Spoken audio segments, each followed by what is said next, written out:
Welcome to another edition of In Between the Zone. I'm your boy Drizzy Dre, the man of 1,000 nicknames, the Friday Night Delight. Oh my God, the Friday Night what? The Friday Night Delight. Oh my gosh, Crevonte Hurde, CREVONTE, Facebook, Twitter, Crevonte_Hurde, Instagram. What? You don't want to hear about the Friday Night Delight? Friday night goofiness. That's what it is. I think you like that one. I think it's goofy. And on IG, I am the Black American Dream. Facebook, Andre Melton, and on Twitter, Andre1A Melton. But of course, most importantly, go subscribe to our YouTube channel. Just put in the Flex Zone podcast. And it's the first one. Yes, it is.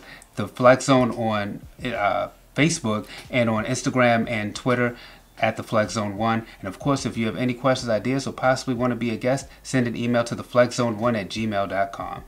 So today's topic was actually brought to us because of Kyrie Irving. And something that he said that he thinks that James Harden was the people's MVP, while LeBron James is the NBA's MVP. So we want to ask you guys, should the MVP award be in the hands of both the players and the fans, or should it strictly be in the hands of the journalists who vote? When we're talking about the awards that come at the end of the year, I think it should stay with the media guys. The fans and the other coaches get a chance to pick the All-Star game. That's more fun-loving. You have a weekend. There's a bunch of things going on, and it's what the fans want to see. I think that's for the fans. But when it comes to the end of the year and dissecting what NBA players actually did and giving them awards, I think it should stay with the unbiased. I think it's about 100 media guys, whether it be reporters, commentators, or whatever. Let them choose because that's their job. They analyze the game. They analyze players. So it's only right that they give the awards. But just like we're having this debate with the All-Star game, you don't think that they're getting it right by having input from the fans?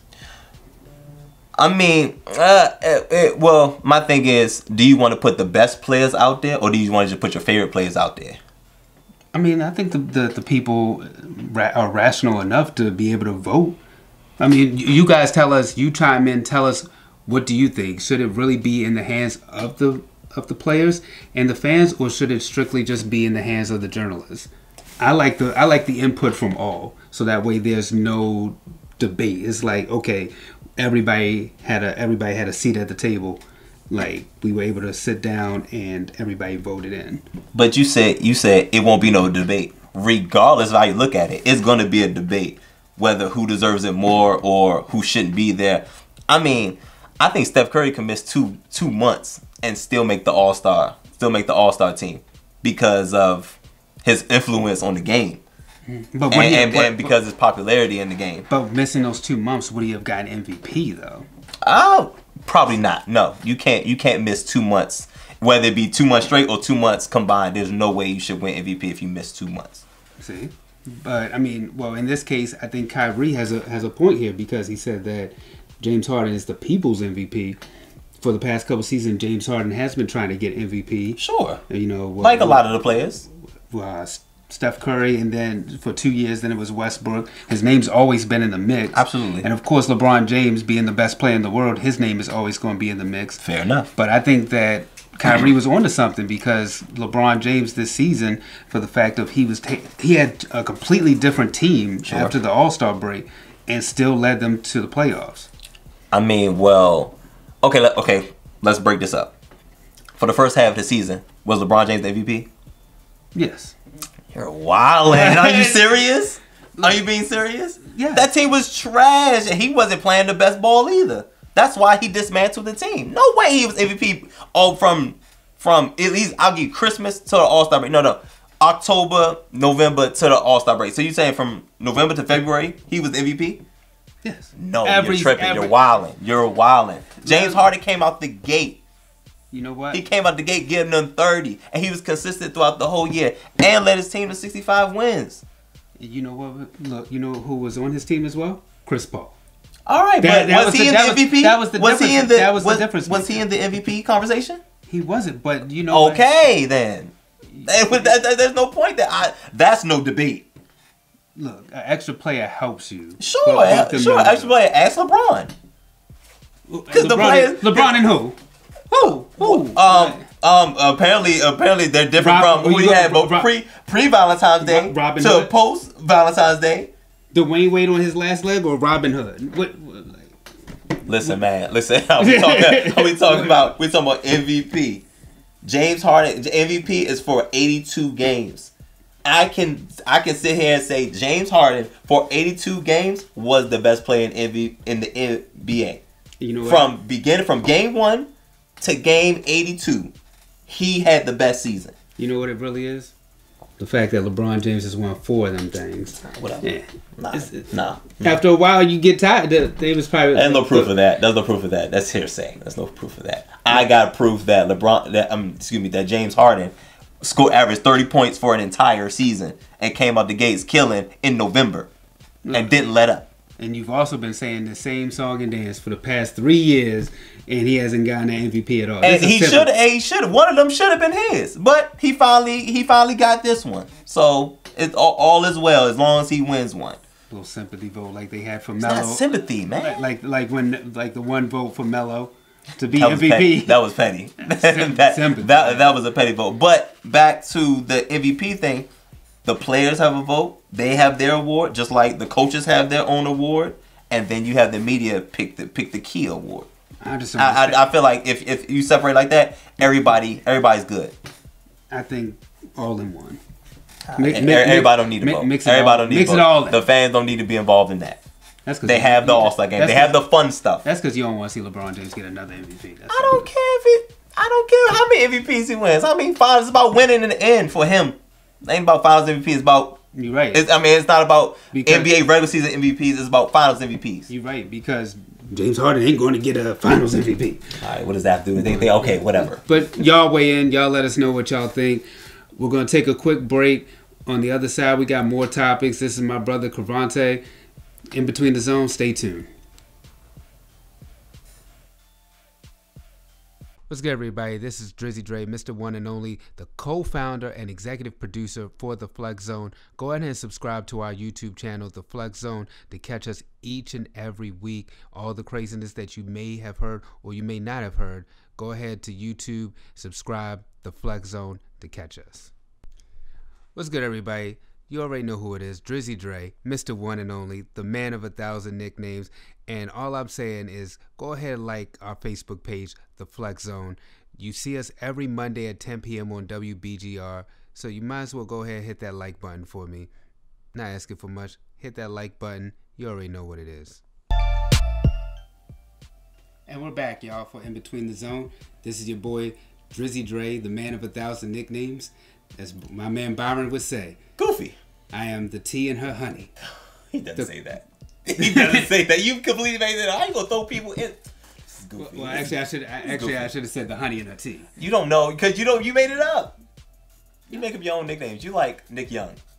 Swaggy P? Oh, I love Swaggy P. I bet you do. What if I had a name like Swaggy A? Woo! I like that. Turn the camera off. On IG, throw the whole thing away. On IG, I am the Black American Dream. Go ahead and spell your name out. Crevonte Hurde, CREVONCE HURDE. Facebook, Twitter, Crevonte_Hurde, Instagram. As much as I say it, you should know it. Goodness. And, well, of course, subscribe to our YouTube channel, The Flex Zone Podcast. It's the first one. On Facebook, The Flex Zone, and Instagram and Twitter at The Flex Zone 1. So, we want to dive into our next topic and ask you, who has the better draft process? Is it in the NCAA? Is it football or is it basketball? So, I guess we're talking about basketballs with the one and done, and then football that you have to wait 3 years before you're eligible.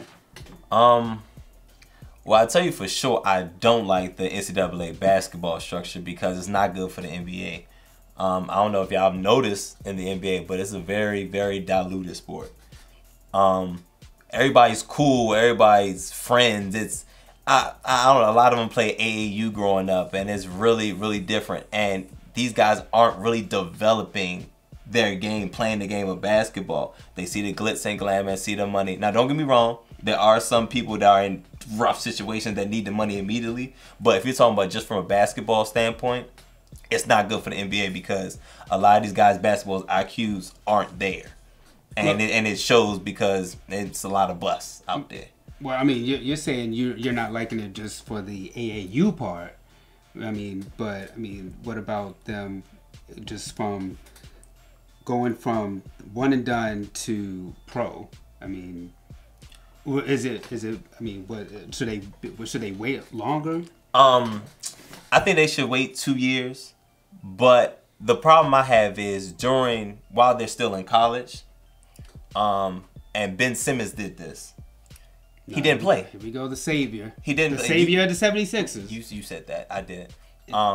He stopped playing, or at least he stopped playing hard. I'm sorry. And LSU suffered. That's not good for any basketball program like that. That team didn't even make it to the NCAA tournament. Wait a minute. Let me, because we're cross-branded. Because you're talking about Ben Simmons and what he did. Didn't Jadeveon Clowney do the same thing in football? He didn't play his last year like that. He didn't play hard. But my thing is, Ben Simmons had one opportunity. Jadeveon Clowney had at least a solid year that still catapulted him to be the #1 overall pick. Simmons had 1 year and it was terrible. Which is why, if you're ready out of high school, you should be eligible to go straight into the NBA.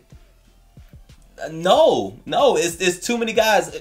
Kwame Brown, Kobe Bryant, Kwame Brown, LeBron James. We remember the bust, especially for my team, the Washington Wizards. Kwame Brown. It's too many of those guys. It's not enough Kobe Browns. It's too many Kwame Browns. Actually, I like Kwame Brown because he got. Why? Because you're goofy, just like him. He got Laker Nation Paul Gasol. That's why. That's why. Kwame Brown. That's why. Yes. Because there's a lot more Kwame Browns when it comes to coming into the NBA than it is Kobe Bryant's. But you don't. That's why it's not good for the NBA. But you don't know that part. I do know that. You got to take a chance.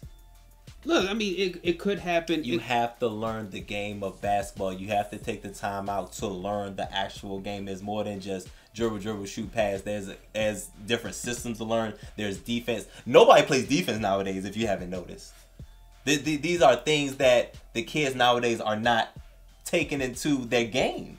But also the game has changed too. Yes, it has. And it's changed for the worse. Because remember, it was an inside-out game. Now it's an outside-in game.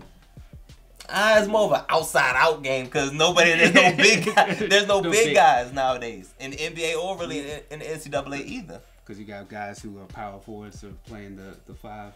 Not right. Swing 4 and they make up positions now and that I've never heard of. But now when we go to football, I like it better than basketball. But the problem is football is so much wear and tear on your body that they go into League 21 with the body of a 28-year-old. That's usually not good, especially for Alabama, because they put out running backs like it's water. They got the running back well over there, but a lot of them don't last because of the wear and tear of how they practice in college. We have a couple of Roll Tide members on our team. Ryan Anderson actually said that his practices with the Redskins are not as bad as they were for the Roll Tide practices.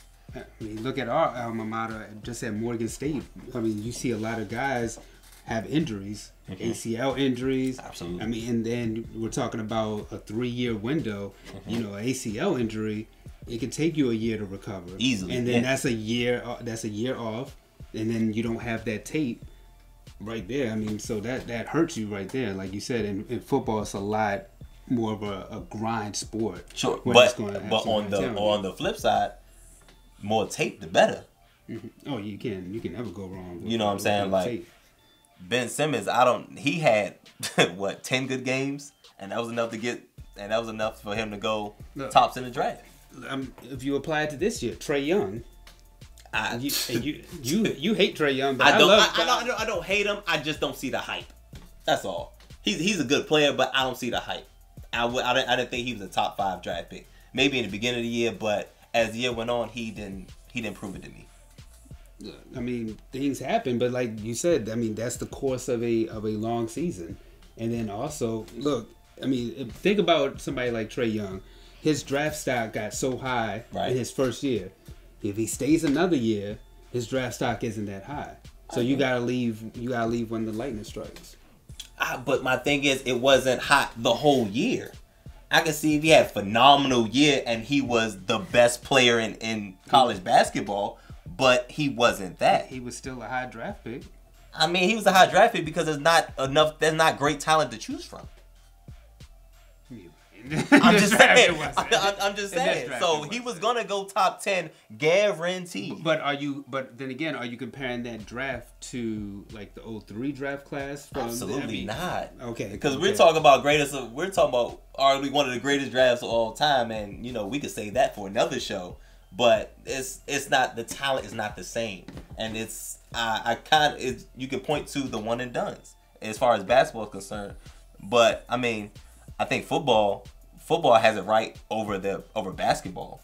Yeah. I think in football wise, you should go to college, but I don't feel like straight out of high school playing football you can go pro. But I think in basketball you can.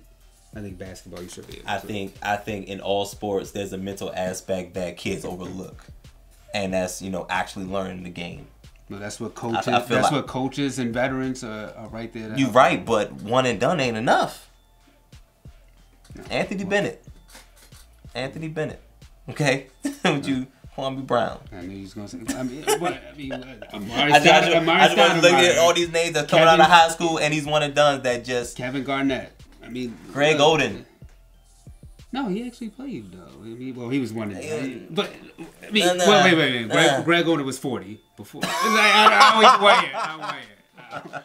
All right, y'all. This is in between. This is in between the zone. Make sure that y'all comment and let us know what you think. Again, subscribe to our YouTube channel, the Flex Zone Podcast. You pop that in. It's the first one. Yes, it's the first one that pops up. You can't miss it. Facebook, the Flex Zone, and on Instagram and Twitter, the Flex Zone 1. I am the man of 1,000 nicknames. That's a reach. Well, you're just mad because you're not the cream in her coffee. That's not a thing. All right, you y'all. completely made that up. As we always say, peace.